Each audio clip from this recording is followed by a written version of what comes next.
देखते बच्चों, हम लोग सबसे पहला क्वेश्चन देखते हैं। 1 मार्क्स क्वेश्चन है।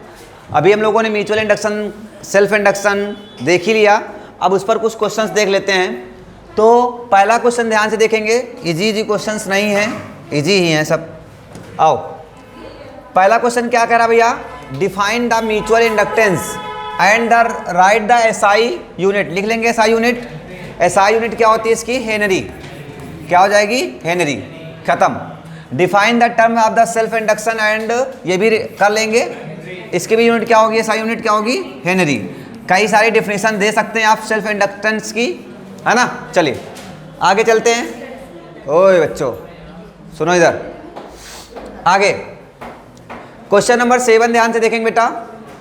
क्वेश्चन नंबर 7 में कह रहा है, define the mutual induction between the two long coaxial solenoids. मतलब कोएक्सियल सोलेनाइड, सोलेनाइड में भी क्या होते हैं, नंबर ऑफ टर्म इसी होते हैं। बिल्कुल दो म्यूचुअल इंडक्शन कॉइल जैसे काम करेंगे, तो उसी तरह क्या कर दिया गया, सोलेनाइड कर दिया गया। हो जाएगा सभी से। चलो आगे, current in the circuit falls steadily from two ampere to 0.0 ampere.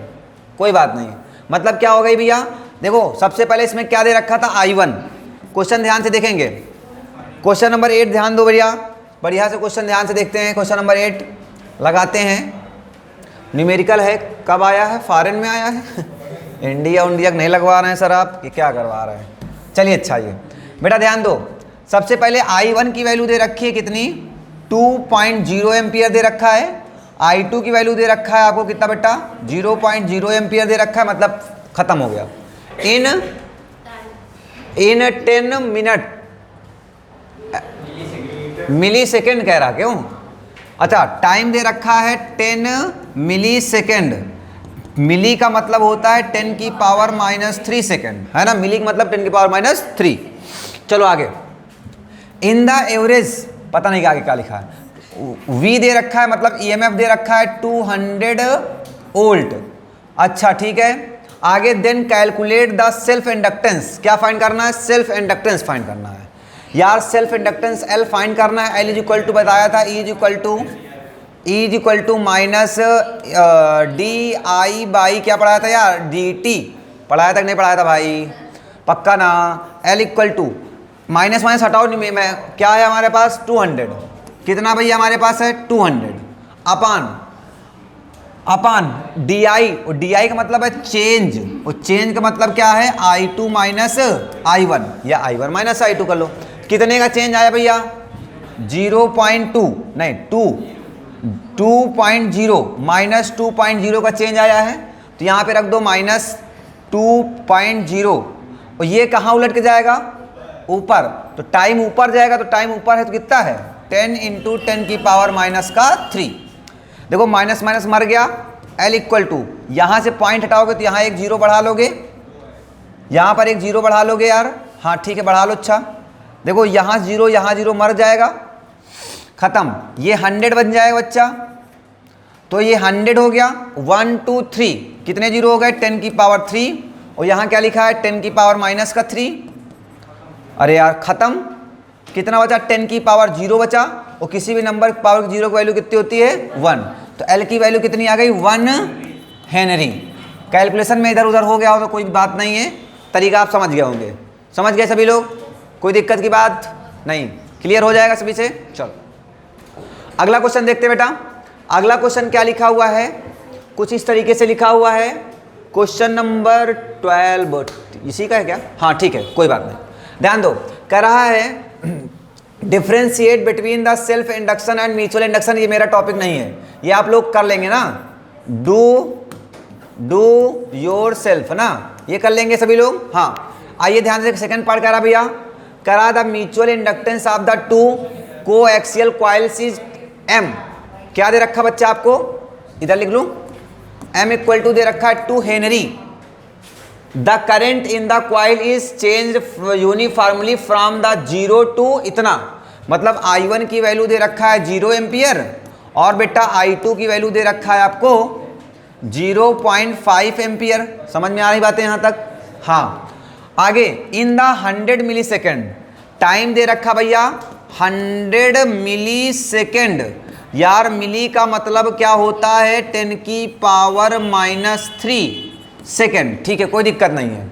अब क्या कह रहा, फाइंड, पहला point, change in the magnetic flux, change in the magnetic flux through the other coil.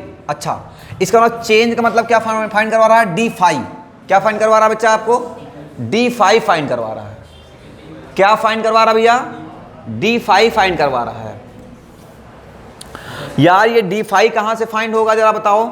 एक चीज हमें पता है, एक चीज हमें पता है यार, ये बताओ, एक चीज हमें पता होता है d5 का फार्मूला हमारे पास दिमाग में पहले घूमना चाहिए। हमें पता है E = होता है d∅/dt, यही तो होता है यार। d∅ बताना है तो इसका मतलब E पता होना चाहिए और dt पता होना चाहिए। चलो dt का तो जुगाड़ है, किसका जुगाड़ नहीं है, E का जुगाड़ नहीं है। तो E का जुगाड़ करने के लिए क्या, M = या E = mdi/dt पढ़ाया कि नहीं पढ़ाया, पढ़ाया कि नहीं पढ़ाया। अच्छा ये बताओ, M पता है क्या आपको, पता है ना, कितना भैया 2, और di भी पता है। चेंज निकालोगे i2 - i1 कितना आएगा, 0.5 आएगा। अरे मैग्नीट्यूड में लो यार भैया, अपन dt की वैल्यू बेटा कितनी, यहां से देख लो जरा, हमारे पास है 100 × 10 की पावर -3। और बच्चा लोगों यहां से पॉइंट हटाओगे, यहां कितना आएगा, एक 0 आ जाएगा। 10 की पावर कितना लिखा है 2, और 10 की पावर कितना लिखा है 1, 10 की पावर 3 हो जाएगा, और 10 की पावर 3 10 की पावर 3 मर जाएगा, कितना बचेगा 1, 10 की पावर 0 बचेगा, और 10 की पावर 0 की वैल्यू 1। तो E = कितना आया, 5 2 जा 10 क्या वोल्ट, 10 की पावर कितना आ गया, हाँ सॉरी, E = आ गया 10 वोल्ट आ गया। क्या बात समझ में आई, हेनरी नहीं भाई, EMF है ये। हाँ, हमें निकालना क्या है, d∅। तो d∅ = क्या बन जाएगा, E dt बनेगा। अरे बोलो भाई, dt बनेगा ना। E की वैल्यू क्या है 10 पता हो गई, और dt की वैल्यू कितनी है 100 × 10 की पावर -3। तो बच्चा ये 10 की पावर 3 और 10 की पावर -3 कितना आया 1, क्या वेबर, क्या आया वेबर। नहीं समझ में आया, आया कि नहीं आया, कितना चेंज होगा 1 वेबर, कितना चेंज होगा यार 1 वेबर चेंज होगा। समझ में आया क्वेश्चन क्या, पक्का। अभी एक पार्ट और है क्या, हाँ कह रहा है EMF induce in the other coil during the change, during the change. इसमें क्या कह रहा है, change in the magnetic flux through the other coil. ठीक है, मतलब सेकेंडरी क्वाइल की बात कर रहा था। ये कह रहा है EMF induced in the other coil during the change, during the change, change in magnetic flux through the. अच्छा फ्लक्स तो निकल आया ना, अच्छा वो तो पहले ही निकाल लिया हम लोगों ने भाई। ये सेकंड पार्ट में क्या कह रहा था, EMF निकलवा रहा था, इंड्यूस्ड EMF। ये जो निकाल के लाए आप चेंज इन मैग्नेटिक फ्लक्स, ये क्या निकल के आया, EMF ही तो निकल के आया है।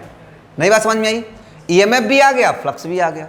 क्लियर हो जाएगा सभी को, पक्का ना, क्लियर है। चलो अगला क्वेश्चन देखा जाए। ठीक है, अगला क्वेश्चन क्या लिखा बेटा, कुछ ऐसा क्वेश्चन लिखा हुआ, जरा ध्यान दो, ध्यान से देखते बच्चा।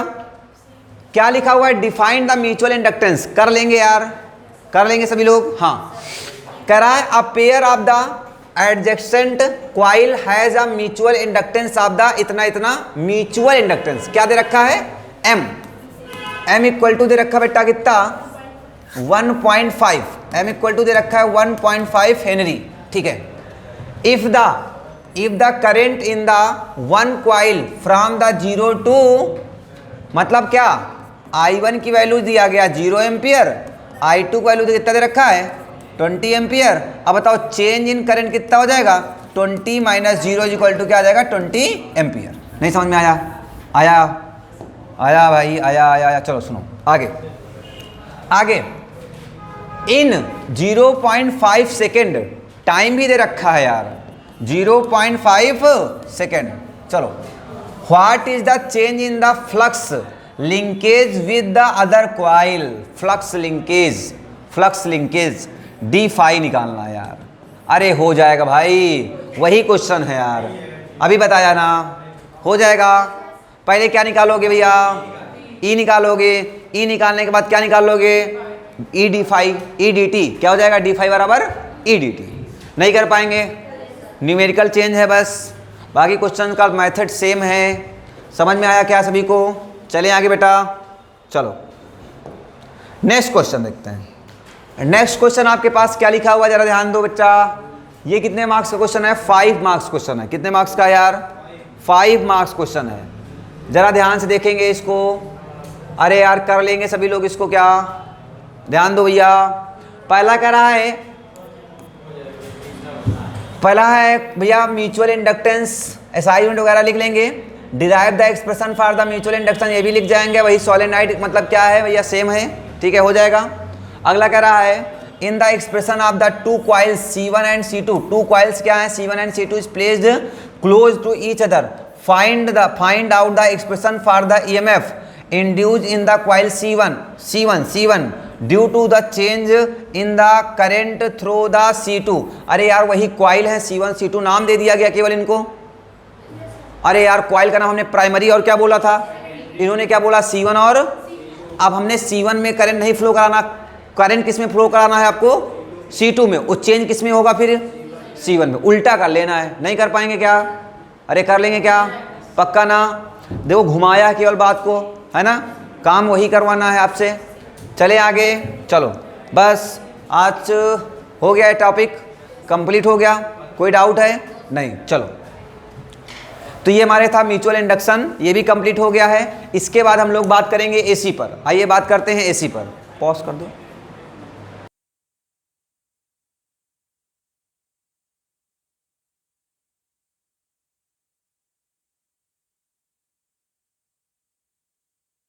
करंट है ना, आओ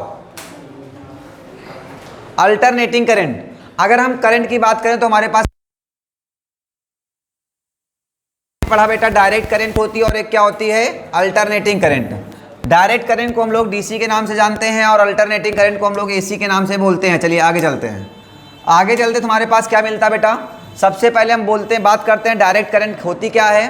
तो डायरेक्ट करंट वो करंट होती है जो अपनी डायरेक्शन को चेंज नहीं करेगी, which does not change its direction, which does not change its direction is known as the direct current. अब डायरेक्ट करंट को बोले तो हम लोग किससे सिंबलाइज करते हैं, ये सिंबल होता है डायरेक्ट करंट का, और इसका जो ग्राफ बनाए तो ये भी ग्राफ हो सकता है। देखो ये वन डायरेक्शन मतलब कांस्टेंट है, और ये भी क्या है, positive positive positive positive positive ही है, और ये क्या है, निगेटिव निगेटिव निगेटिव निगेटिव, मतलब या तो वो पॉजिटिव रहेगी या फिर क्या रहेगी, निगेटिव रहेगी, मतलब कांस्टेंट रहेगी। कांस्टेंट का इंस्टेंस है वन डायरेक्शन, डायरेक्शन चेंज नहीं करती है, तो उसे हम लोग क्या बोलते हैं, अल्टरनेटिंग करंट बोलते हैं, सॉरी डायरेक्ट करंट बोलते हैं, ठीक है। अब बात करते हैं बेटा हम लोग अल्टरनेटिंग करंट की बात करते हैं। तो करंट आपने पढ़ा था, या एवरेज करंट क्या पढ़ते हैं, आपको करंट मैंने पढ़ाया था, करंट I इक्वल टू होता था dq/dt होता है। इस I को हम लोग क्या बोलते हैं, इंस्टैंटेनियस करंट बोलते हैं। अगर मैं बात करें बेटा I एवरेज की बात करें या I मेन की बात करें, तो ये हो जाए हमारे पास क्या होगा, चार्ज अपान क्या हो जाता है, टाइम हो जाता है। अगर हम यहाँ से हमें पता है I इक्वल टू होता है dq/dt, तो क्रॉस मल्टीप्लाई करा दिया, क्या करा दिया भैया, क्रॉस मल्टीप्लाई कर दिया। तो क्रॉस मल्टीप्लाई करने पर यहाँ से देखो dq बराबर कितना आ गया है, I dt आ गया, इंटीग्रेशन बोथ साइड कर दिया, तो dq का इंटीग्रेशन कितना हो जाएगा हमारे पास, q हो जाएगा, और I dt क्या बताता है, t के रिस्पेक्ट में इंटीग्रेशन करना है। भैया टाइम हमारा पहले की इनिशियली कितना रहा होगा, 0, और t कितना होगा हमारे पास, t क्या हो जाएगा हमारे पास, टाइम पीरियड है, क्या बेटा हमारे पास है, टाइम पीरियड है। और टाइम पीरियड क्या होता था, वन ऑक्सीलेशन कंप्लीट करने में लगे टाइम को हम लोग क्या बोलते थे, टाइम पीरियड बोलते थे, ठीक है। तो कुछ नहीं किया बेटा, इस q के प्लेस पर देखो क्या कर दिया मैंने, I dt लिख दिया है, तो यहाँ पर I dt लिख दिया, और t का था, t का इंटीग्रेशन कर दिया, कितना हो गया, t dt हो गया। t का इंटीग्रेशन कितना हो जाएगा हमारे पास, ये गड़बड़ लिखा है यहाँ पे क्या हो जाएगा, केवल dt हो जाएगा, क्या हो जाएगा बेटा हमारे पास, dt क्या बन जाएगा, dt। और लिमिट कहाँ से, 0 से लेकर कहाँ तक हो जाएगी, t तक, यहाँ 0 से लेकर कहाँ तक हो जाएगी, t तक। ये किसके लिए होगा, फुल साइकिल के लिए, किसके लिए हो जाएगा, फुल साइकिल के लिए, मतलब वन साइकिल के लिए, ठीक है। चलो आगे चलते हैं। तो हम बात करते हैं एसी करंट क्या होती है, एसी अल्टरनेटिंग करंट होती क्या है। अल्टरनेटिंग करंट वो करंट होती है जो अपने, अल्टरनेटिंग करंट कहाँ पे चला गया, अल्टरनेटिंग करंट, अल्टरनेटिंग करंट क्या होती है बेटा, which change its direction, which change its direction, जो अपने डायरेक्शन को चेंज करे वो क्या हमारे पास है, अल्टरनेटिंग करंट है। अल्टरनेटिंग करंट में देखा कि ये देखिए आपने क्या हो रही है, ग्राफ को अपने चेंज कर रही है, मतलब एक बार पॉजिटिव हो रही है, निगेटिव, फिर पॉजिटिव और फिर क्या हो रही है, निगेटिव, मींस अपनी डायरेक्शन को क्या कर रही है बेटा, चेंज कर रही है। इसको हम लोग क्या बोलते हैं, साइन ग्राफ के नाम से भी जानते हैं, या इसे हम लोग क्या बोलते हैं, equation of the alternating current क्या होता है, I equal to I not sine omega t. याद रखिएगा, बहुत इंपॉर्टेंट है, I equal to I not sine omega t. क्या होगा बेटा, I equal to I not sine omega t. I के बाद चलते हैं हमारे पास, तो अल्टरनेटिंग वोल्टेज की बात करें तो अल्टरनेटिंग वोल्टेज भी सेम ऐसे बनता है, देखो एक बार पॉजिटिव एक बार निगेटिव, पॉजिटिव निगेटिव, इसका ग्राफ ऐसे ही बनेगा, सेम ग्राफ होता है। और इसका इक्वेशन क्या होता है, V equal to V nought sine omega T. कुछ बुकों में आपको ऐसा मिल जाएगा, कुछ बुक्स में ऐसा दिखेगा और कुछ बुक्स में ऐसा दिखेगा, मतलब ये सब के सब क्या हमारे पास हैं, अल्टरनेटिंग वोल्टेज ही होते हैं। समझ में आई बातें बेटा, समझ में आ रही हैं। चलिए आगे चलते हैं, तो हमारे पास क्या मिलता है, आपको बात करें टाइम पीरियड क्या होता है, तो टाइम पीरियड आपको जानते हैं, मान लो ये हमारे पास इनिशियल पॉइंट है, ये मतलब ओरिजिन है, यहाँ से यहाँ पर चला तो बेटा ये हाफ साइकिल होता है।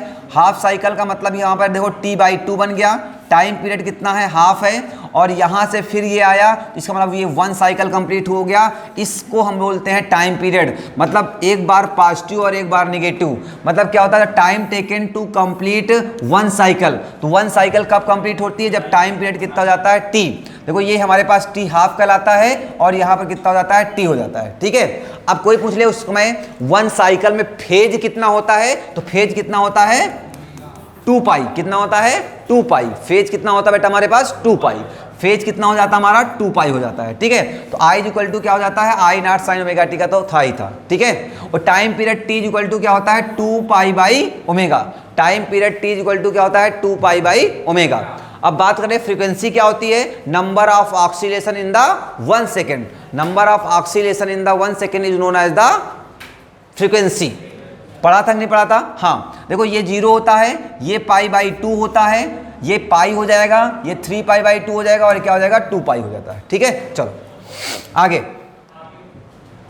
आगे बात करते हैं, तो हमारे पास ये क्या लिखा हुआ बच्चा, हमारे पास ये root mean square value of current है, ये इंपॉर्टेंट है भैया, इसका डेरिवेशन देख लेंगे, इसका डेरिवेशन लिखा हुआ है, या जिसको ना समझ में आया मैंने वीडियो में पढ़ा रखा है, जा करके वहां से देखेगा, मैं बहुत टाइम नहीं लगाऊंगा इस पर, ध्यान से देखेंगे बेटा। वर्ड लिखा है root mean square, root mean square मतलब क्या होता है, आरएमएस। रूट मीन स्क्वायर की बात कर रहा हूं, तो रूट पहले लगाया और फिर क्या लिखा भैया, मीन लिखा और उसके बाद क्या लगा दिया, स्क्वायर लगा दिया। हमें पता है I equal to I square हो जाएगा हमारे पास, या इधर रूट लगा बेटा, इस रूट को हटाना है, इस रूट को हटाना है तो स्क्वायरिंग बोथ साइड कर देंगे, तो यहाँ पर क्या हो जाएगा, आई आरएमएस का स्क्वायर हो जाएगा, आई आरएमएस का स्क्वायर हो जाएगा। इधर देखो आई स्क्वायर था, आई स्क्वायर कर दिया, और आई की वैल्यू क्या होती है हमारे पास पता है, आई इक्वल टू क्या होता है, I not sine omega T, इसका टोटल का होल स्क्वायर कर दिया, नीचे सब कोई मतलब नहीं, वैसा जैसा था। 1 का इंटीग्रेशन कितना हो जाता है, टी हो जाता है। फिर वही काम है, upper limit minus lower limit, तो यहाँ पर देखो अपर लिमिट कितनी है, टी माइनस 0 कितना होगा, टी ही होगा, तो ये 1/t बाहर ले लिया, ठीक है। I square sine square omega t लिख दिया। अब बता आई dt बताता है कि t के रिस्पेक्ट में इंटीग्रेशन करना है, dt क्या बताता है, t के रिस्पेक्ट में इंटीग्रेशन करना है। तो बेटा हमें आई स्क्वायर आई नॉट स्क्वायर क्या कहलाएगा, कांस्टेंट कहलाएगा, क्या कहलाएगा भैया, कांस्टेंट, कांस्टेंट अपॉन t हो जाएगा। अब I square sine square omega T का डायरेक्ट इंटीग्रेशन नहीं कर सकते, हम लोग नहीं कर सकते हैं, तो इसके लिए एक जुगाड़ होता है, cos 2 थीटा का फार्मूला होता है 1 माइनस 2 साइन स्क्वायर x होता है, या यहाँ से निकालोगे तो ये निकल के आएगा, साइन स्क्वायर x बराबर लिख सकते हैं 1 माइनस cos 2x लिख सकते हैं।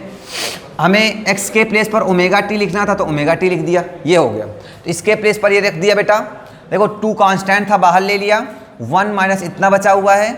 अब ध्यान दो बेटा, 1 माइनस इतना बचा हुआ है, अब 1 माइनस इतना बचा हुआ था, 1 का किसके रिस्पेक्ट में करना है, t के रिस्पेक्ट में। जब t के रिस्पेक्ट में किया तो 1 का इंटीग्रेशन कितना होगा, t होगा, उस cos ओमेगा टी का कितना होता है, sin ओमेगा टी हो जाएगा। और मैंने बताया था जितना भी t का कोफिशिएंट होगा उसको फिर से कहाँ लिखते हैं, डिवाइड में। तो t का कोफिशिएंट यहाँ पर देखो 2 ओमेगा था, 2 ओमेगा डिवाइड में लिख दिया। और यहाँ पर बेटा क्या लगा दिया मैंने, ये लोअर लिमिट हो गई और ये क्या हो गई, अपर लिमिट। फिर वही upper limit minus lower limit, जहाँ जहाँ पर टी है वहां पर कैपिटल टी रखेंगे, मतलब अपर लिमिट रखा मैंने। तो यहां पर देखो टी कैपिटल टी हो गया, माइनस साइन इसके प्लेस पर कैपिटल टी हो गया, minus lower limit. Lower limit मतलब हमारे पास जीरो है, जहां जहां पर स्मॉल टी है बेटा वहां पर जीरो रख दिया, तो ये जीरो हो गया। ये साइन 2 ओमेगा इंटू जीरो हो गया। साइन जीरो की वैल्यू कितनी होती है, जीरो हो जाएगी, पूरा टर्म जीरो हो जाएगा। और टी बराबर हमें पता है 2 पाई बाई ओमेगा होता है। अभी पढ़ाया था t इक्वल टू क्या होता है, 2 पाई बाई ओमेगा होता है, पढ़ा है आपने। तो 2 पाई बाई ओमेगा हो गया, ओमेगा ओमेगा मर जाएगा, 2 2 जा 4 हो जाएगा। और साइन 4 पाई हो चाहे 100 पाई हो, साइन में चाहे जितने पाई हो हमेशा वैल्यू कितनी होती है, जीरो होती है। साइन में चाहे जितने पाई हो हमेशा वैल्यू कितनी होती है, जीरो। और कास में इवन पाई की वैल्यू 1 होती है और आड पाई की वैल्यू कितनी होती है, -1 होती है। क्या साइन में n पाई की वैल्यू कितनी होती है, जीरो। n का वैल्यू कुछ भी हो, अगर कास लिखा है, कास में अगर आड पाई लिखा है, आड मतलब 1 3 5 100 कुछ भी ऐसा कुछ लिखा हुआ है, इसकी वैल्यू कितनी होती है, -1 होती है। और कास में इवन पाई की वैल्यू हमेशा कितनी होती है, +1 होती है। ठीक है, चलो अगर कोई पूछे कास 100 पाई की वैल्यू कितनी होगी, +1। कास 99 पाई की वैल्यू कितनी होगी, बात समझ में आ गई। ठीक है, चलो ये हमारे पास आ गया बेटा, इसकी वैल्यू जीरो हो जाएगी। ये पूरा टर्म देखो यहाँ पर जीरो हो गया, ये ओमेगा से ओमेगा यहाँ पर मर गया होगा, यहाँ पे कटा गया, ओमेगा ओमेगा मर गया बेटा, पाई से पाई मर गया, 2 2 जा मर गया। तो हमारे पास आई RMS का स्क्वायर इक्वल टू क्या बचा, यहाँ से आई नॉट का स्क्वायर बाई 2 बचा। स्क्वायर हटेगा तो अंडर रूट आ जाएगा भैया, अंडर रूट आएगा तो आई स्क्वायर बाहर रूट से आएगा तो कितना आएगा, आई नॉट आ जाएगा। रूट 2 बाहर आ नहीं सकता है तो √2 बाहर आ नहीं सकता तो उसको √2 लिख दिया गया। ठीक है, चलो तो हमारे पास फाइनली क्या आ गया, I RMS is equal to I nought by √2 आ गया है। आई √2 की वैल्यू हमें पता है 1.41 होती है। अगर इसे हम लोग डिवाइड करेंगे तो आएगा 0.170, आप आई नॉट आ जाएगा। और बेटा इसे हम अगर परसेंटेज में देना चाहें तो 70.7% हो जाएगा। समझ में आ गई बात, क्लियर है। इसी तरीके से हमारे पास पोटेंशियल भी सेम तरीके से होता है। V RMS is equal to क्या हो जाएगा, वी नॉट बाई √2, या V RMS is equal to क्या हो जाएगा 0.707 ऑफ वी नॉट, या परसेंटेज में देना चाहेंगे तो 70.7% ऑफ द वी नॉट। अरे यार वी नॉट क्या होती है, ये पीक वैल्यू है। क्या है, पीक वैल्यू ऑफ वोल्टेज। क्या है, पीक वैल्यू ऑफ वोल्टेज। ठीक है, चलो आगे बेटा हम लोग रिएक्टेंस की बात करें। रिएक्टेंस क्या होता है, तो reactance is nothing, it is a resistance. Reactance क्या होता है, रिएक्टेंस जो है, रिएक्टेंस क्या होता है, एक तरीके से रेजिस्टेंस होता है इन द इंडक्टेंस। क्या कहाँ पर बेटा, इंडक्टेंस। इंडक्टेंस का मतलब क्या होगा, रेजिस्टेंस। भैया ध्यान से देखिए बेटा, रेजिस्टेंस रिएक्टेंस जो होता है वो एक तरीके से रेजिस्टेंस होता है, बट कहाँ पर, अगर हमारे पास सी सर्किट हो या फिर क्या हो हमारे पास एल सर्किट हो। सी सर्किट और एल सर्किट में जो रेजिस्टेंस लगा होता है उसे हम लोग क्या बोलते हैं, रिएक्टेंस बोलते हैं। क्या बोलते हैं बच्चा, रिएक्टेंस बोलते हैं। इसे बेसिकली हम लोग एक्सेल से और किससे नोट करते हैं, एक्सी से। एक्सेल क्या होता है, रेजिस्टेंस होता है इन द इंडक्टेंस, और एक्सी क्या होता है, रेजिस्टेंस होता है इन द कैपेसिटेंस। ठीक है, और इन सबकी यूनिट क्या होती है भैया, यूनिट वही होती है क्या, ओम। क्या होती है बच्चा, ओम। क्या होती है, ओम। ठीक है, चलो इसका सिंबल क्या होता है, ये वाला ना। चलो ये सब गलत बात है ना। ठीक है, तो इसका सिंबल क्या होता है, ओम। आई बात समझ में, क्लियर। चलो आगे बात करें तो इम्पीडेंस की बात करें। इम्पीडेंस क्या होता है, इम्पीडेंस भी कुछ नहीं है बेटा, इम्पीडेंस भी एक तरीके से क्या होता है, रेजिस्टेंस ही होता है। क्या होता है, रेजिस्टेंस होता है। आपको सर्किट मैंने पढ़ाया था, कौन कौन सी सर्किट पढ़ाया था भैया, पढ़ाया था एल सर्किट पढ़ाया, L C R, R C, C R, L R, और क्या पढ़ाया था, एल सी आर। देखो यहाँ पर अगर इस सर्किट में बात करें, इसमें रेजिस्टेंस को हम रेजिस्टेंस ही बोलते हैं। क्या बोलते हैं, रेजिस्टेंस बोलते हैं। इसमें हम लोग सी सर्किट में क्या बोलते हैं, इसे रिएक्टेंस बोलते हैं, इसे रिएक्टेंस बोलते हैं। और इस सर्किट में भी क्या बोलते हैं, रिएक्टेंस बोलते हैं। और इस सर्किट में इसे क्या बोलते हैं, इम्पीडेंस बोलते हैं। क्या बोलते हैं बच्चा? इम्पीडेंस। इसमें भी क्या बोलते हैं? इम्पीडेंस। इसमें सॉरी हाँ ठीक है, इम्पीडेंस। और इसमें भी क्या बोलते हैं? इम्पीडेंस। इसमें भी क्या बोलते हैं? इम्पीडेंस। और ये सब के सब क्या हैं? तीनों क्या हैं? रेजिस्टेंस हैं। तीनों के तीनों क्या हैं? रेजिस्टेंस हैं। और इसकी यूनिट क्या होती है? वही ओम होती है। आई बात समझ में? केवल नाम बदला गया है, काम सबका सेम। नाम बदला गया है, काम सबका क्या है? सेम। समझ में आई भैया? तो इंपीडेंस क्या होता है बच्चा? इंपीडेंस क्या होता है? The net opposing factor. Net opposing factor, opposing factor मतलब Z to flow of the current. जो करंट के फ्लो को अपोज करे वो क्या कहलाता है? रेजिस्टेंस कहलाता है। तो नेट का मतलब उसमें कैपेसिटर भी होगा, इंडक्टर भी होगा और रजिस्टर भी होगा। अलग अलग तरीके से में भी पॉसिबिलिटीज हो सकती हैं। क्लियर है बातें? चलो, अगर एलसी सर्किट हो, सीआर हो, एलसीआर हो, एलआर हो, ऐसे सर्किट्स में जो रेजिस्टेंस होता है उस रेजिस्टेंस को हम लोग क्या बोलते हैं? इंपीडेंस बोलते हैं। ठीक है? और इसकी यूनिट क्या होती है बेटा? ओम। क्या होती है? ओम। क्लियर है? चलो चलें आगे। चलो आगे चलते हैं। तो आगे हमारे पास नेक्स्ट टॉपिक क्या बेटा हमारे पास है? LCR circuit. यही सर्किट आपके सिलेबस में है, LCR circuit. LCR circuit, LCR circuit का आपको ये एलसीआर सर्किट क्या होती है? जिसमें एक एल सर्किट होती है, एक सी सर्किट होती है और एक क्या होती है बेटा? आर सर्किट होती है। तो एक हमारे पास एल सर्किट हो गई, एक सी सर्किट हो गई और एक क्या हो गया हमारे पास? आर सर्किट हो गया। एक एल सर्किट हो गई, एक सी सर्किट हो गई और एक क्या हो गई? R circuit. तो इसे हम लोग एलसीआर सर्किट बोलते हैं। ये किसका सिंबल होता है? तो ये सिंबल होता है एसी सोर्स का। और इसमें वो एसी सोर्स का वोल्टेज कितना है? V = V naught sine omega T. इसमें कोई पूछे करंट कितनी फ्लो हो रही है तो I = I naught sine omega T. ये इसका फेजर डायग्राम कहलाता है। ये इसका फेजर डायग्राम होगा बेटा। ये हमारे पास VL होगा ऊपर की ओर और नीचे की ओर VC होगा। इन दोनों का रिजल्टेंट क्या कहलाएगा? VL - VC कहलाएगा। तो अगर ये VL - VC है तो ये भी कितना होगा? VL - VC होगा। और बेटा ये हमारे पास VR है और VR की डायरेक्शन, करंट की डायरेक्शन में ही क्या होता है? रेजिस्टेंस होता है। आई बात समझ में? ठीक है। तो ये एक राइट एंगल ट्रायंगल जैसा बन रहा होगा। तो यहां से एक राइट एंगल ट्रायंगल बन रहा है बेटा। तो राइट एंगल ट्रायंगल बन रहा है तो इसका रिजल्टेंट हमने कहा V है। तो V का स्क्वायर बराबर कितना हो जाएगा?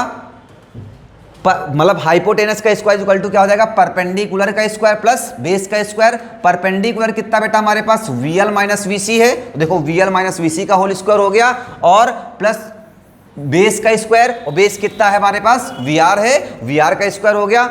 तो आपको पता है भैया इधर से V बराबर क्या होता है? स्क्वायर हटेगा तो इधर अंडर रूट आ जाएगा। और V बराबर क्या होगा?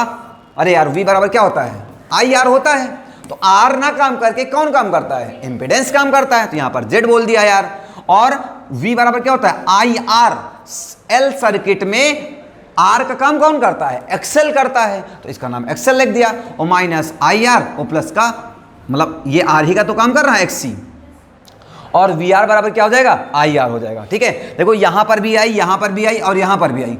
आई देखो सभी में स्क्वायर के फॉर्म में है। तो अंडर रूट से बाहर आएगी स्क्वायर से तो क्या आएगी हमारे पास? I आएगी। I मर जाएगा। तो Z = कितना आया? XL - XC का होल स्क्वायर प्लस का R स्क्वायर। किसके अंदर है? अंडर रूट के अंदर है।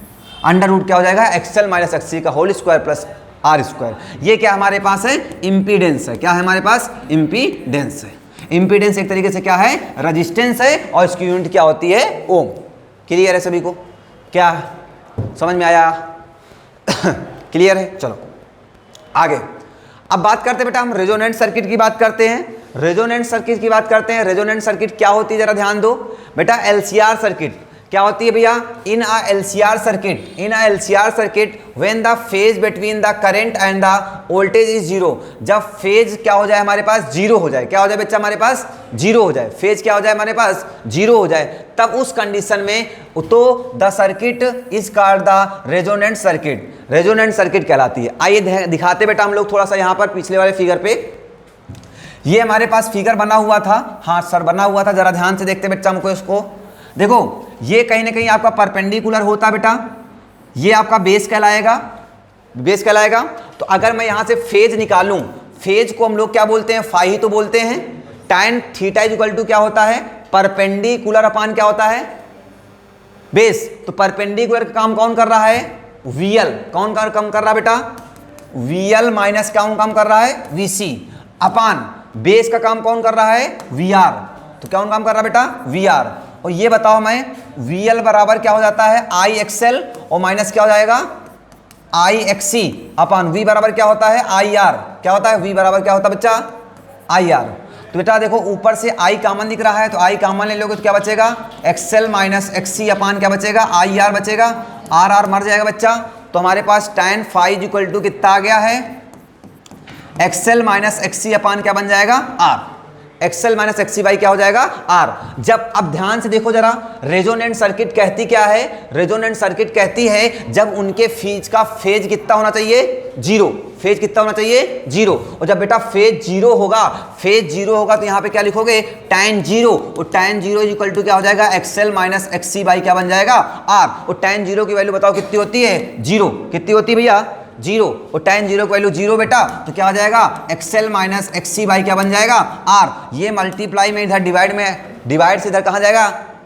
मल्टीप्लाई में तो जीरो हो जाएगा। तो बेसिकली क्या आ जाएगा? XL minus XC equal to क्या बन जाएगा? जीरो। तो बेटा यही तो लिखा हुआ, जरा ध्यान से देखो, यही तो लिखा हुआ है VL माइनस VC या XL माइनस XC बराबर जीरो है। तो क्या इसे हम XL बराबर XC बोल सकते हैं कि नहीं बोल सकते हैं? बोल सकते हैं। और यही चीज तो यहीं पे लिखा है, XL बराबर क्या होता है? XC। XL बराबर क्या होता है? XL बराबर क्या होता है? Omega L। XC बराबर 1 अपान ओमेगा C। ओमेगा इधर से डिवाइड में था, इधर मल्टीप्लाई में, तो ओमेगा ओमेगा ओमेगा स्क्वायर बच जाएगा। ये मल्टीप्लाई में डिवाइड में आ जाएगा, स्क्वायर हटेगा तो रूट आ जाएगा, अंडर रूट से 1 बाहर आएगा तो 1 आ जाएगा, अंडर रूट LC बन जाएगा। हमें पता है ओमेगा इक्वल टू फार्मूला आ गया 1 अपान अंडर रूट LC। और हमें पता है ओमेगा इक्वल टू होता है 1 अपान F, सॉरी 2 पाई F। तो 2 पाई F रख दिया बेटा, 1 अपान LC हो गया, 1 अपान अंडर रूट LC हो गया, और F इक्वल टू आ गया 1 अपान 2 पाई अंडर रूट LC। नहीं समझ में आया? ये कहाँ से आया था देखो जरा ध्यान दो। T इक्वल टू होता है 2 पाई बाई ओमेगा, और 1 अपान टी को हम लोग क्या बोलते हैं? F बोलते हैं। तो ये आ गया 2 पाई F, क्योंकि F equal to 1 upon T होता है। फ्रीक्वेंसी क्या होती है? The reciprocal of the time period. The reciprocal of the time period is known as the frequency, है ना? पानी लाओ, ठीक है। The reciprocal of the time period is known as the frequency. हो जाएगा, बात समझ में आ गई बेटा? क्लियर है सभी को? चलो आगे चलते हैं। तो ये क्या हमारे पास देखो वही काम है। रेजोनेंट की कंडीशन में क्या हो जाता था? XL और XC क्या हो जाते हैं? इक्वल। देखो रेजोनेंट की कंडीशन में बेटा XL और XC क्या हो जाते हैं? इक्वल। तो जब ये इक्वल हो जाएंगे तो इक्वल माइनस इक्वल क्या हो जाएगा? जीरो। तो ये हो जाएगा Z इक्वल टू कितना हो जाएगा? R। इसका मतलब रेजोनेंट की कंडीशन में, रेजोनेंट की कंडीशन में जो एम्पीडेंस होता है वो किसकी तरीके से बिहेव करता है? रेजिस्टेंस की तरीके। इसका मतलब ये कब हो सकता है? जब क्या हो? प्योर R हो। क्या हो भैया?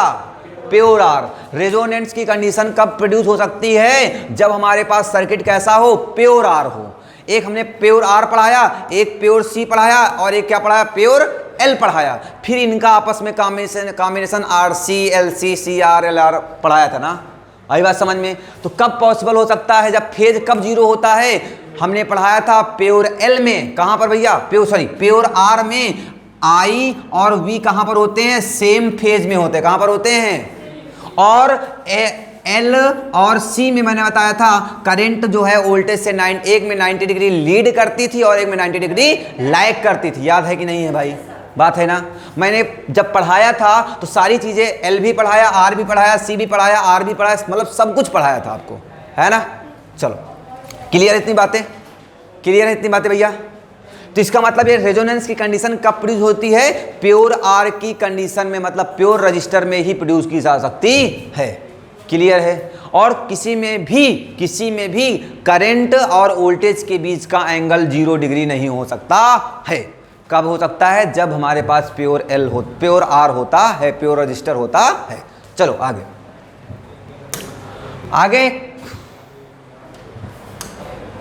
आगे चलते। तुम्हारे पास क्या आता बेटा? पावर फैक्टर आता है। क्या आता बेटा? Power factor. Power in AC circuit. Power in AC circuit. Power की बात करें तो पावर क्या होता है भैया? Power is defined at the rate of work done. The rate of work done P equal to क्या हो जाएगा? dW अपान क्या बन जाएगा? dt। P इक्वल टू क्या हो जाएगा, डी डब्ल्यू अपान क्या बन जाएगा, D T. P equal to क्या हो जाएगा, डी डब्ल्यू अपान क्या बन जाएगा बच्चा, डी टी बन जाएगा। समझ में आई बातें? हाँ। या the product of the potential and current, the product of the potential and current is also known as the power. पढ़ाया था ना P equal to V I, P equal to क्या पढ़ाया था, वी आई। आगे या इसे कह सकते हैं the rate of the which the electrical energy is consumed in the AC circuit, या एसी सर्किट में जो कंज्यूम होती है एनर्जी वो क्या कहलाती है, उसकी पावर कहलाती है। समझ में आई बातें? अच्छा, पावर P इक्वल टू क्या होता है, V I. P equal to क्या होता है बेटा, V I. P equal to क्या होता है, वी आई। अब इसका एक डेरिवेशन है, जरा ध्यान से देखेंगे। P इक्वल टू क्या हो जाता है हमारे पास, वी आई हो जाता है। क्या हो जाता है बेटा, V I. P equal to क्या हो जाता है, वी आई। बेटा हमें पता है, देखो P इक्वल टू वी आई होता है, P इक्वल टू वी आई होता है, जिस P इक्वल टू क्या होता है, वी आई। ध्यान दो, P equal to P average equal to क्या होता है, V इंटू आई। तो हमें पता है V इक्वल टू क्या होता है बेटा, V इक्वल टू होता है V naught sine omega T. I equal to क्या होता है, I naught sine omega T. V equal to क्या होता है, V naught sine omega T, और I इक्वल टू क्या होता है, I naught sine omega T. हमने डिफरेंट फेज पे हैं, कौन, करंट और वोल्टेज क्या हैं, सेम फेज में नहीं है, डिफरेंट फेज में है। इसमें कितना फेज है, 5। क्या है, 5। चलो ध्यान दो बेटा, इसे हमने A मान लिया और इसे क्या मान लिया, B। तो यहाँ पर फार्मूला लगा दिया साइन A प्लस बी का। किसका लगा दिया है, साइन A प्लस बी का। साइन A प्लस बी का फार्मूला पढ़ाया था आपको, sine A into cos B plus cos A into sine B. Sine A into cos B plus cos A into sine B. तो भाई यहाँ पे लगा दिया, यहाँ पे फार्मूला लगा दिया बेटा, ये लिख लिया। देखो V नॉट और I नॉट को बाहर ले लिया, और यहाँ पर कितना लिख दिया बेटा हमने, कैपिटल T लिख दिया। ये बाहर लिखा हुआ था फुल साइकिल के लिए, क्योंकि बात कर रहे हैं हम लोग, ठीक है। चलो हाँ ठीक है, तो भैया V साइन ओमेगा टी ये वाला बाहर ले लिया, इसमें लिखा साइन A, ये A का काम करा, into cos B plus cos A into sine B। लगा दिया sine A into cos B plus cos A into sine B। ठीक है, अब यहाँ पे क्या किया बेटा हम लोगों ने, इसको इससे मल्टीप्लाई करा दिया, इसको इससे मल्टीप्लाई कर दिया। कास साइन ओमेगा टी यहाँ पर भी है, साइन ओमेगा टी यहाँ पर भी है, दोनों को मल्टीप्लाई करेंगे तो साइन ओमेगा टी बन जाएगा। ठीक है, और कास फाई लिख दिया पहले ही। अब ध्यान से देखिए बेटा, इसको जो है मैंने इसमें भी मल्टीप्लाई कर दिया। जब इसमें मल्टीप्लाई किया तो क्या हो गया, साइन फाई ये वाला लिख दिया, और यहाँ पे क्या लिखा, ये वाला कास ओमेगा टी ये लिख दिया गया, और ये साइन ओमेगा टी जो आया उसको यहाँ पे लिख दिया। अब यहाँ पे दिक्कत आई कि यहाँ 1 2 3 वेरिएबल्स हो गए। अब यहाँ पे मैंने क्या किया, 2 से मल्टीप्लाई और 2 से क्या कर दिया, डिवाइड। ऐसा क्यों किया, क्योंकि 2 साइन ए इंटू कास बी, तो ये किसका फार्मूला होता है, साइन 2a का। किसका फार्मूला होता है, साइन 2a का। जिस तरीके से देखो यहाँ पे साइन 2 ओमेगा टी बराबर कितना हो जाएगा, 2 sine omega T into cos omega T. तो ये 2 sine omega T into cos omega T के प्लेस पर हम लोगों ने क्या बोला, साइन 2 ओमेगा टी। तो इसके प्लेस पर बेटा हमारे पास क्या हो गया, देखो ये हो गया साइन 2 ओमेगा टी हो गया। इस स्टेप अब बात आती है साइन स्क्वायर ओमेगा टी कहाँ से लेकर के आए। अभी इससे पहले क्लास में हमने बताया था, कास 2 ओमेगा टी का फार्मूला बताया था। तो यहाँ से देखो बेटा, साइन स्क्वायर ओमेगा टी के प्लेस पर हम लोग क्या लिख सकते हैं, 1 minus cos 2 omega T by 2 लिख सकते हैं। ठीक है, तो यहाँ से फार्मूला लिख दिया। ठीक है, चलो अब यहाँ पे 2 बाहर ले लिया मैंने, फिर वही बताया किसके रिस्पेक्ट में करना है, टी के। 1 का इंडिकेशन कितना हो जाएगा, टी हो जाएगा। कास ओमेगा टी का कितना हो जाएगा, साइन ओमेगा टी हो जाएगा। और जो भी टी का कोएफिशिएंट होता है उसे कहाँ लिखते थे, डिवाइड में लिख दिया, इनटू। बेटा यहाँ पर देखो sine omega T, sine phi constant कहलाएगा। साइन ओमेगा टी का इंटीग्रेशन होता है माइनस कास, क्या होता है, माइनस का कॉस। जो भी लिखा है लिख दिया, जो भी टी का कोएफिशिएंट था उसे फिर से कहाँ लिख दिया मैंने, डिवाइड में लिख दिया। ठीक है, तो ये कहानी थी क्वेश्चंस की। और आगे बढ़ते हैं, धीरे धीरे आगे बढ़ते हैं। तुम्हारे पास क्या मिलता है बच्चा, आगे मिलता है क्या हमारे पास, जरा ध्यान से देखो। हाँ सुनिए, अब बेटा यहाँ पर ध्यान दो, अब फार्मूला वही लगाना है, upper limit minus lower limit. तो अपर लिमिट लगा दिया, अपर लिमिट कितनी थी, कैपिटल टी। तो यहाँ पे टी था तो यहाँ कैपिटल टी लिख दिया, यहाँ पर टी के प्लेस पर कैपिटल टी लिख दिया, ये बन गया। Minus lower limit, lower limit मतलब क्या होता था, जहां जहां पर, हाँ ध्यान दो, यहाँ तक कर लिया था। ये अपर लिमिट है कैपिटल टी, तो कैपिटल टी इसके प्लेस पर लिख दिया, कैपिटल टी इसके प्लेस पर लिख दिया, minus lower limit, lower limit कितनी है 0, तो इसके प्लेस पर क्या रखना है 0, और माइनस से ब्रैकेट खुलेगा तो माइनस माइनस प्लस हो जाएगा जा करके। यहाँ पर कितना लिख दिया बेटा, स्मॉल टी के प्लेस पर क्या लिख दिया, देखो मैंने 0, इतना हो गया। फिर इसमें भी वही काम करना है, 1 प्लस माइनस क्या हो जाएगा बच्चा, माइनस हो जाएगा। 1/2 लिखा था, इसको लिखा रहने दिया 1/2, ठीक है। 2 ओमेगा को भी बाहर लिख लिया मैंने। कास साइन फाई, तो साइन फाई को भी बाहर ले लिया, क्योंकि भैया किसके रिस्पेक्ट में किया आपने, टी के रिस्पेक्ट में। टी को छोड़ करके सारे के सारे क्या कहलाएंगे, कांस्टेंट कहलाएंगे ना। तो यहां पर भी कैपिटल टी लिखा था, अपर लिमिट इस पर अप्लाई किया, और माइनस क्या किया भैया, लोअर लिमिट, लोअर लिमिट कितनी थी 0, तो यहां पर कितना लिख दिया 0, ठीक है। अब कास ये तो बाहर वैसे उतार लिया। अब कैपिटल टी इक्वल टू हमें पता है 2π/ω होता है, तो यहाँ पर भी 2π/ω लिख दिया। हाँ देखो ओमेगा ये वाला मर ही जाएगा, और इसके प्लेस पर क्या हो जाएगा 2π/ω, 2π/ω।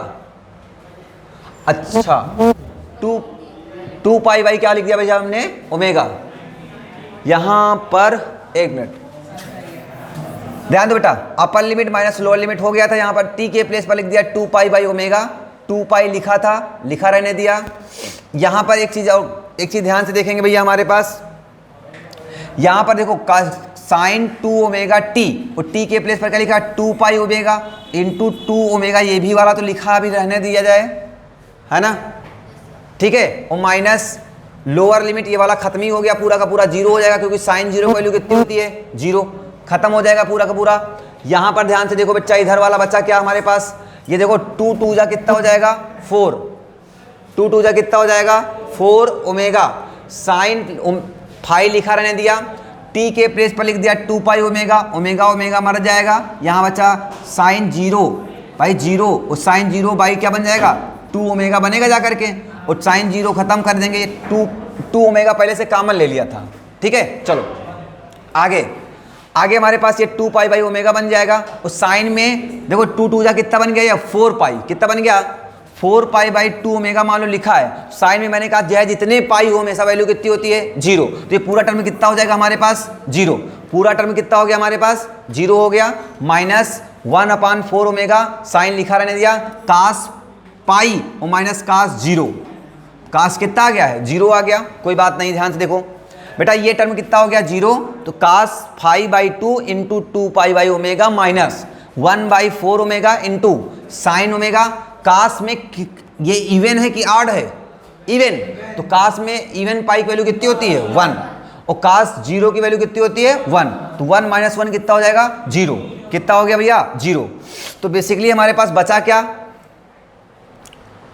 हमारे पास बेसिकली बचा क्या बेटा हमारे पास, तो बचा हमारे पास कुछ इस तरीके से है, बचा हमारे पास कुछ इस तरीके से है, तो ये भी पूरा टर्म 0 हो जाएगा, तो ये जाएगा P average is equal to V0 I0 upon T, और टी के प्लेस पर हम लोग कर सकते हैं 2π/ω इंटू कास 5/2 इंटू 2π/ω, 2π से 2π खत्म हो गया, ओमेगा से ओमेगा खत्म हो गया, तो P average is equal to क्या आ गया I0 V0/2 इंटू कास 5।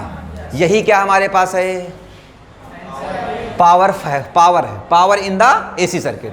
क्या होता था भैया power in the AC circuit, power in the AC circuit क्या होता बच्चा, power in the AC circuit P average is equal to क्या होता था I0 V0 कास 5/2, तो या √2 को हम लोगों ने क्या √2 कह सकते हैं, नहीं कह सकते हैं, हाँ √2 कह सकते हैं। तो इसे हम लोगों ने I0/√2 को हम लोग क्या बोलते हैं IRMS, इसे क्या बोलते हैं VRMS। तो पी एवरेज इक्वल टू क्या आ गया भैया IRMS इंटू क्या हो जाएगा बच्चा VRMS इंटू क्या हो जाएगा कास 5, और कास 5 को हम लोग किसके नाम से जानते हैं, पावर फैक्टर, किसके नाम से जानते हैं पावर फैक्टर।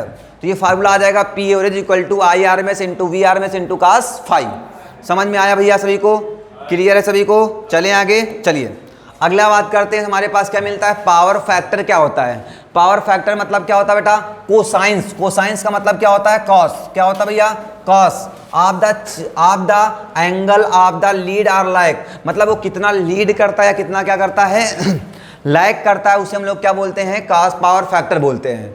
तो ये P average is equal to क्या हो जाता है बेटा, I R M S into V R M S into cos phi. ठीक है, समझ में आई बातें। आगे next, wattless current. Wattless current क्या होती है बेटा, वाटलेस करंट का मतलब होता है जिसमें पावर कंज्यूम कितना हो, जीरो। पावर कंज्यूम कितना हो भैया, जीरो। और पावर कंज्यूम कब जीरो हो सकता है, जब पी एवरेज की वैल्यू कितनी हो, जीरो। और जब पी एवरेज की वैल्यू कब जीरो होगी, या तो I R M S zero हो, या फिर क्या जीरो हो, वी आर एम एस, या फिर क्या जीरो हो, कास फाई। करंट कभी जीरो होने की नहीं, वोल्टेज कभी जीरो होगा नहीं, क्या जीरो होगा भैया, कास फाई। क्या जीरो होगा भैया, कास फाई। इसका मतलब फेज कितना होना चाहिए, कास फाई की वैल्यू जीरो होनी चाहिए। तो कास फाई कब जीरो होता है, तो कास 90।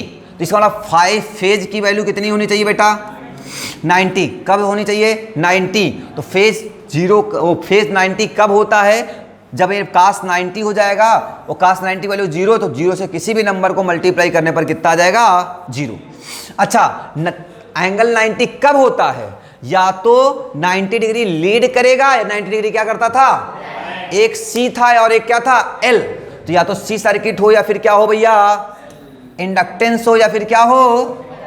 इसका मतलब वाटलेस करंट कब यूज हो सकती है, कब प्रयोग की जा सकती है, जब हमारे पास या तो इंडक्टर हो या फिर क्या हो, कैपेसिटर हो। नहीं समझ में आया, आया कि नहीं आया भाई, क्लियर है। तो ये हमारे पास हो गया है। अब हम लोग बात करेंगे अगला टॉपिक, इस पर न्यूमेरिकल देख लेते हैं, एसी सर्किट पर। हाँ देखो बच्चों, कुछ न्यूमेरिकल्स इस पर देख लेते हैं। थोड़ा सा हिंट देखो बेटा, पहले पहला क्वेश्चन जरा ध्यान से देखो। पहला क्वेश्चन कह रहा है, in the series combination of the inductor, capacitor and resistor are the connected across the AC source of the EMF, peak value E naught and the angular frequency omega, plot the graph of the show variation of the impedance of the circuit with angular frequency omega. अरे यार क्या है, वही क्या phasor diagram नहीं बना पाओगे उसका, वही ये राइट एंगल ट्रायंगल वाला हो जाएगा। चलो अगला क्वेश्चन नंबर 2 जरा ध्यान दो। Define the quality factor of the resonance in the LCR circuit, what is the SI unit. Resonance की कंडीशन में बता देंगे भैया, resonance define the quality factor. Quality factor मतलब क्या, हमारे पास है कास फाई की वैल्यू बताना है। पावर फैक्टर का मतलब हमारे पास बताना है, नहीं बता पाएंगे, यूनिट नहीं निकाल पाएंगे उसकी। अरे यार P equal to V I cos theta से नहीं निकाल पाओगे उसकी यूनिट। चलो आगे, करा कि the power factor in the AC circuit इतना दे रखा है। क्या दे रखा है, क्या दे रखा है, पावर फैक्टर कास फाई की वैल्यू दे रखा है कितनी, 0.5। What is the phase difference between the voltage and current in the current, ये सब का दे रखा है यार। The power factor in the AC current is the power factor in the AC current is 0.5। the power factor, अच्छा AC current is 0.5। what is the phase difference between the voltage and the current। बहुत easy question है, जरा ध्यान दो। कास phi equal to 1/2 बोलूँ क्या इसे। अरे यार कास में कितने की वैल्यू होती है, कास में कितने की वैल्यू होती है, 60 की। तो फाइव इक्वल टू कितना आया, 60 डिग्री। यही तो फेज होता है। खत्म, नहीं समझ में आया, बढ़िया क्वेश्चन था क्या, समझ में आया क्या। चलो क्लियर है सभी को, बात बढ़िया सी थी इसकी। चलो आगे, डिफाइन द कैपेसिटर रेजिस्टेंस मतलब एक्सी डिनोट करना है। What is the SI unit, SI unit वही होगी ओम। क्या होगी भैया, ओम। एक्सी वही होता है, ठीक है। ये बढ़िया क्वेश्चन था, थोड़ा सा बहुत इजी क्वेश्चन था, बस केवल थोड़ा सा दिमाग घुमाया आपको ना। चलो कोई बात नहीं, अगला क्वेश्चन ध्यान दो बेटा, करना आपको है, मैं सोल्यूशन थोड़ा थोड़ा बताता हूँ, हिंट बता रहा हूँ बस। आगे आर 2 मार्क्स क्वेश्चन है, कह रहा है R resistor R and the inductor L R connected in the series to the source of the V equal to V naught sine omega t. AC source दे रखा है V equal to V naught sine omega t. The voltage in the found in the lead current of the phase, क्या दे रखा है बेटा, phase दे रखा है। फेज की वैल्यू कितनी दे रखा है, π/4। कह रहा है if the inductor is replaced by the capacitor C, मतलब इंडक्टर किस में रिप्लेस कर दिया जाए, कैपेसिटर में रिप्लेस कर दिया जाए। The voltage lags behind current in the phase by pi by 4, मतलब तब भी फेज कितना रह जाता है, पाई बाई 4 रह जाता है। हाँ, when the LCR are connected in the series with the same source, find the average power dispatched, मतलब P एवरेज फाइंड करना है। P एवरेज इक्वल टू क्या होता है, VRMS into IRMS into cos phi. तो बच्चा ध्यान दो, कुछ नहीं है, देखो P एवरेज इक्वल टू क्या होगा, इसे क्या हम V नॉट बाई रूट 2 कहेंगे क्या, इसे I नॉट बाई रूट 2 बोलेंगे क्या, और cos पाई बाई 4 बोलेंगे क्या। तो बेटा P एवरेज की वैल्यू कितनी आ जाएगी हमारे पास, P एवरेज की वैल्यू आ जाएगी V नॉट I नॉट, क्या आ जाएगी, V not I not by 2।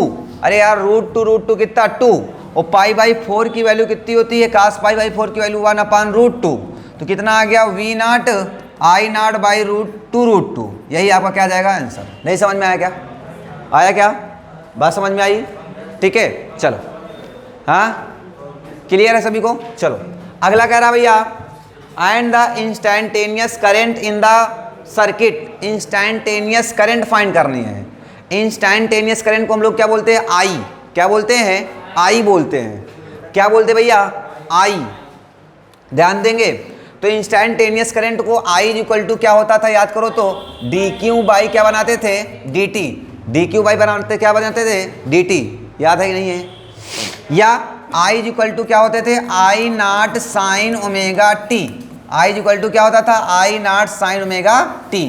तो यही हमारे ये क्या पूछा गया था भैया, इसमें करा कि instantaneous current in the circuit, instantaneous current in the circuit, और जब फेज कितना हो, फेज कितना हो भैया, पाई बाई 4 हो, कितना हो भैया, पाई बाई 4 हो।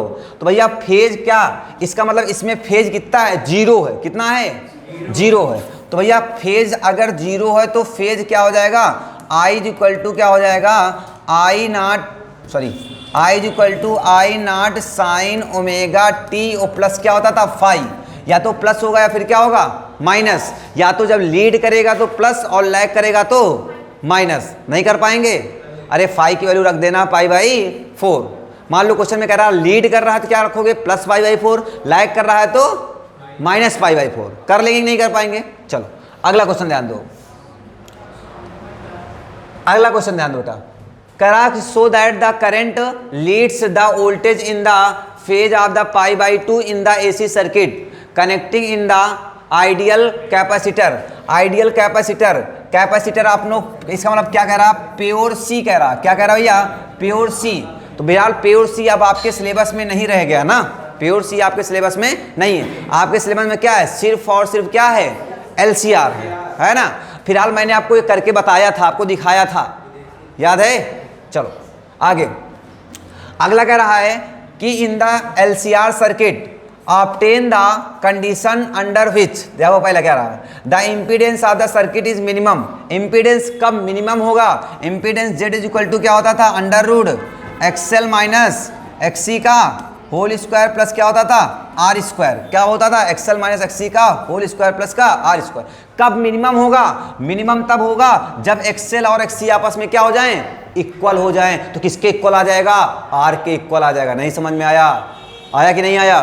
तो इसका मतलब कब इक्वल होगा, जब XL और XC क्या हो जाए आपस में इक्वल। नहीं समझ में आया बेटा, क्लियर है सभी को, है? अरे यार जब ये 0 हो जाएगा तो 0 होगा, Z इक्वल टू कितना आ जाएगा, R। मान लो R कुछ तो रहा होगा, अगर ये भी कुछ रहेगा ये भी कुछ रहेगा तो आपके मन में आएगा सर ये निगेटिव, कभी ये निगेटिव आ सकता है, नहीं आ सकता है। जब ये निगेटिव नहीं आ सकता है तो ये क्या होगा, इसका मतलब ये किसके इक्वल हो जाए, ये खत्म हो जाएगा टर्म, ये किसके इक्वल आ जाएगा, आर के इक्वल आ जाएगा। आई बात समझ में, क्लियर है, हाँ। चलो आगे, अगला wattless current flow in the circuit. Wattless current क्या होती थी, जब पावर फैक्टर कितना हो जाता है, 0, पावर फैक्टर 0 हो जाएगा, P एवरेज इक्वल टू कितना हो जाएगा, 0 हो जाएगा। और जब पावर फैक्टर 0 हो जाएगा जिसका मतलब cos फाई की वैल्यू कितनी हो जाएगी, 0, cos फाई की वैल्यू कितनी हो जाएगी, 0 हो जाएगी। और cos फाई की वैल्यू 0 होती है तो इसका मतलब क्या बात करते हैं हम लोग, किसकी बात करते हैं, प्योर आर की बात करते हैं। किसकी बात करते हैं, प्योर आर। तो ये देखो प्योर आर ही की तो बात कर रहा है ये। नहीं समझ में आया, आया आया पक्का भैया। cos फाई कब 0 होगा, जब हमारे पास थीटा कितना होना चाहिए, 90 ना भाई, सॉरी हाँ सॉरी उल्टा हो गया। कास फाई जो होगा वो वाटलेस करंट बोला गया। वाटलेस करंट क्या होती है? जहां पर पावर फैक्टर कितना होता है? 0। और पावर फैक्टर कब 0 हो सकता है? जब थीटा की वैल्यू कितनी हो? 90। जब थीटा की वैल्यू कितनी हो?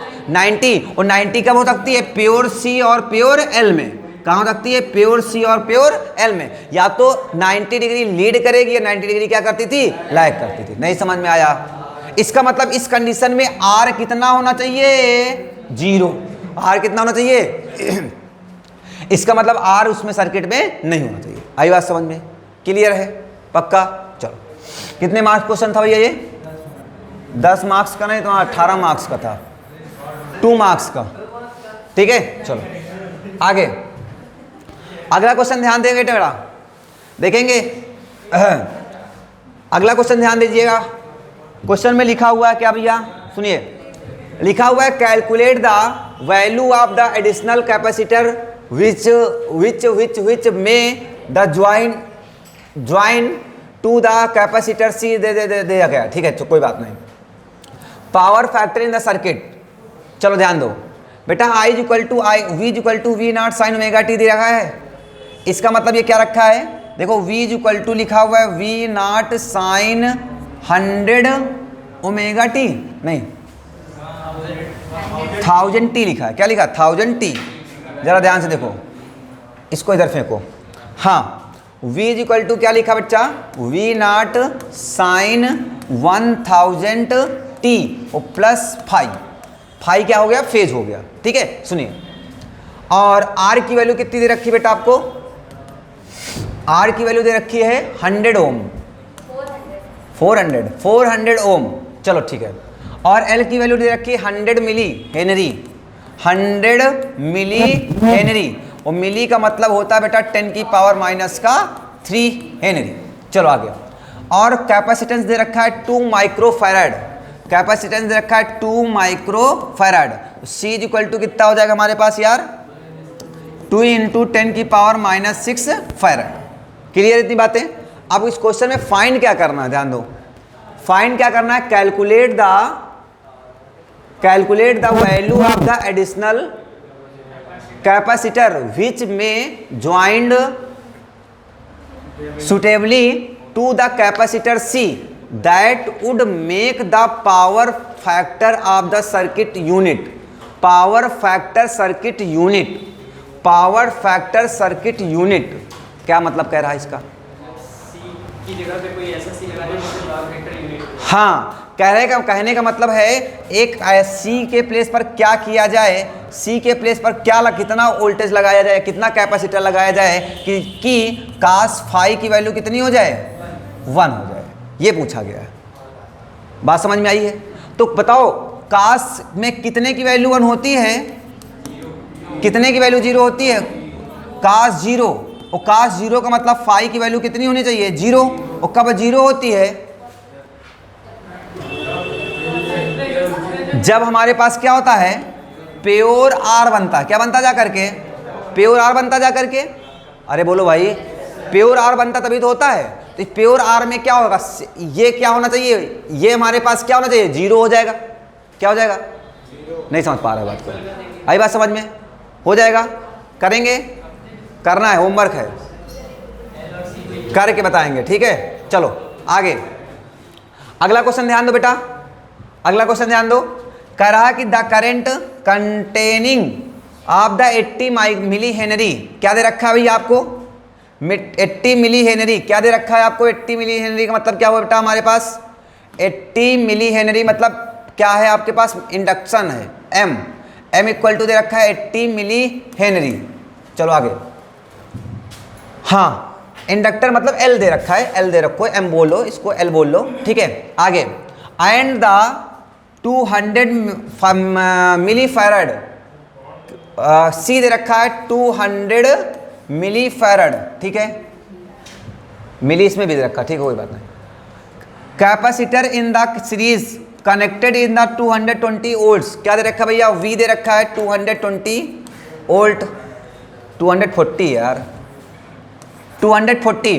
ठीक है, 100 रेडियन पर सेकेंड, रेडियन पर सेकेंड, इसका मतलब जानते हो क्या दे रखा है, ये ओमेगा दे रखा है। क्या दे रखा है, ओमेगा, ओमेगा दिया गया 100 रेडियन पर सेकेंड, रेडियन पर second. Supply series resistance of the capacitor in the regular negligible, मतलब आर की वैल्यू लगभग कितनी बेटा हमारे पास है, 0। आर की वैल्यू कितनी है, 0। ये क्वेश्चन जरा ध्यान से देखो बच्चा, आगे 3 मार्क्स के हैं ये। आगे obtain the RMS value of the current. RMS value क्या होती है यार, आरएमएस वैल्यू होती क्या बच्चा, आरएमएस वैल्यू होती है आई, करंट की बताना ना, हाँ आई आरएमएस निकालना है। आई आरएमएस इक्वल टू क्या होता है, आई नॉट बाई रूट 2। तो जुगाड़ करो कहीं से भाई, आई आरएमएस निकालना है, आई नॉट बाई रूट 2 होता है, ठीक है। सुनो भाई,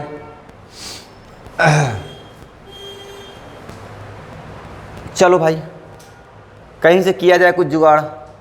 आई नॉट कहाँ से आएगा, अब ध्यान दो भैया, आई नॉट कैसे आएगा बेटा, हमें पता है V इक्वल टू क्या होता है, आई आर होता है। V इक्वल टू क्या होता है, आई आर। अगर ये देखो 220 240 वोल्ट के सप्लाई से जोड़ा गया ना, इसका मतलब उसका मैक्सिमम वोल्टेज 240 है कि नहीं है, मेरी बात को समझ पा रहे हो, उसका मैक्सिमम वोल्टेज कितना है, 240। इसमें क्या क्या कनेक्शन है, एक LV है और एक क्या है, C है। तो बताओ क्या ये R काम करेगा, कौन काम करेगा, Z काम करेगा। क्या काम करेगा बेटा, Z। ध्यान से देखिएगा, V equal to I Z, और Z क्या होता था, नेट क्या होता था, टोटल इंपीडेंस होता था या टोटल रेजिस्टेंस होता था। टोटल से मतलब नेट रेजिस्टेंस, इसका मतलब ये नेट रेजिस्टेंस होगा, इसका मतलब ये क्या, इसका भी रेजिस्टेंस देगा और दोनों का रेजिस्टेंस देगा। तो क्या इसे हमें ये मैक्सिमम होगा कि नहीं होगा, तो अगर ये मैक्सिमम तो ये भी क्या होगा, और ये भी क्या होगी आपके अपने पास मैक्सिमम। ये किसका काम करेगा, मैक्सिमम वोल्टेज होगा। देखो ध्यान से देखोगे, जेड बराबर क्या हो जाएगा, जेड इक्वल टू, या हमें आई नॉट इक्वल टू क्या हो जाएगा, वी नॉट बाई क्या बनेगा, जा करके जेड बनेगा ही नहीं बनेगा यार, अरे भाई बनेगा, बनेगा। अच्छा अब बात आती है जेड आएगा कहाँ सर, जेड आने का तरीका है ना मेरे पास, जेड इज इक्वल टू क्या होता था, under root XL minus XC का ओ प्लस का आर स्क्वायर। अब बात आई सर एक्सएल तो हमें पता ही नहीं है, पता है एक्सएल इज इक्वल टू क्या होता है, ओमेगा एल। एक्सएल बराबर क्या होता है, ओमेगा तो पता है ना, एल पता है ना, और X C is equal to क्या होता है, 1 अपान ओमेगा सी। नहीं समझ में आई बातें, घुमाएगा, नहीं समझ में आया, घुमा, समझ में आया। तो अब ध्यान दो, यहां से पहले क्या निकालोगे, जेड, और जेड निकालने के बाद यहां रखोगे तो क्या आएगा, आई नॉट आ जाएगा। नहीं समझ में आया, वो आई नॉट आ जाएगा तो आई आरएमएस नहीं निकाल पाओगे यार, आएगा क्या। चलो अगला, what is the total average power consumed by the circuit. क्या निकालना है, power, power, power. P equal to क्या होता है, P I, P equal to क्या होता है, वी आई।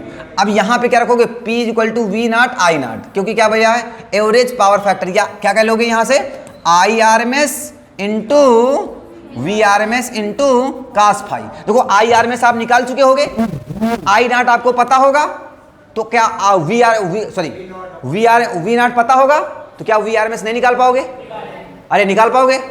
ओ कास फाई इसके प्लेस पर कितना रख दोगे, 0। कितना रख दोगे, इसका वैल्यू कितनी हो जाएगी, 1, खत्म। नहीं लगा, आ जाएगा। क्लियर है सभी को, कोई डाउट है तो बस किया जाए आज के लिए, ठीक है। चलो ये हमारा फर्स्ट बुक का जो भी टॉपिक्स थे। हाँ EMW बचा हुआ है, क्या बचा हुआ भैया, EMW electromagnetic wave. Electromagnetic wave में आप डिस्प्लेसमेंट करंट पढ़ लेना, डिस्प्लेसमेंट करंट पढ़ लेना है, और एक साथ साथ आप लोग उसको पढ़ लीजिएगा, मतलब हाँ वेव्स पढ़ लेना, कौन कौन पढ़ाया था आपको, ठीक है। चलो